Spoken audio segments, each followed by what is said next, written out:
what was, so you talked a little bit about your brother bringing you to the program. What were some of your emotions in the first few days? I know you're still early in it, but within like the first 30 days, what were some of the main things that you recognized in retrospect that you may have had a hard time dealing with?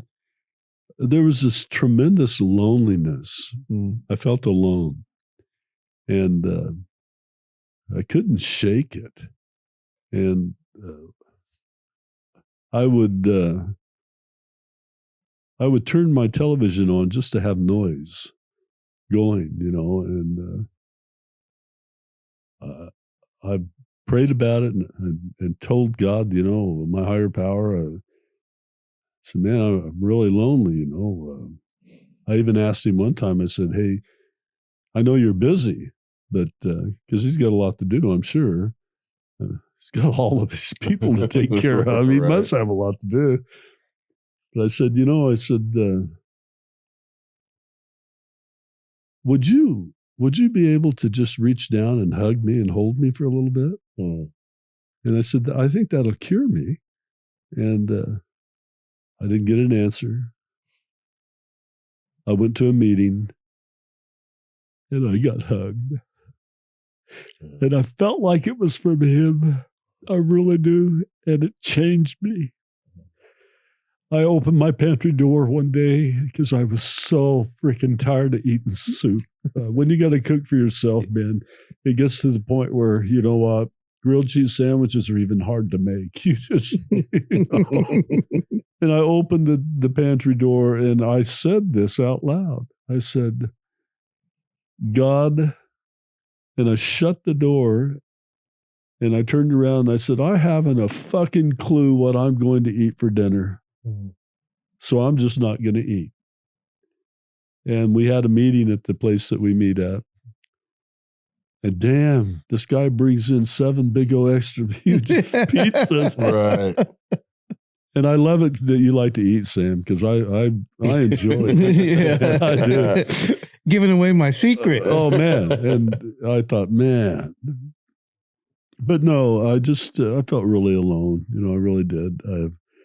And I thank God that he took that away. And then he's replaced that, by the way. I'm at peace. I've got tremendous solitude. Yeah. Would I encourage anyone to walk the trail that Lenny has walked, even though we're all walking in a spiritual tour? Mm-hmm. No, I wouldn't do that. Pain's is an effective teacher, and I wouldn't wish that on anyone. I really do. If you're out there, you're a husband, take care of your wife. Love her like Christ loved the church, man. Give yourself for her. And if you're a husband, love your wife like Christ loves us. And don't get spun off on that. He's part of the higher power that I got. But man, do what's needed to be able to cultivate your relationships. Because if you are put into a situation like I've been put into, God can answer it, and he has. I like the solitude. I like the quietness. I don't turn the TV on like I used to. Right. I usually get in around 9 o'clock after all the last meetings. Yeah. And I go to the Western Channel and I watch Gunsmoke a little bit. Mm-hmm. Gotta get it in, huh? Yeah. But I found that the greatest sedative I have is I read the big book or the 12:12 before I go to bed.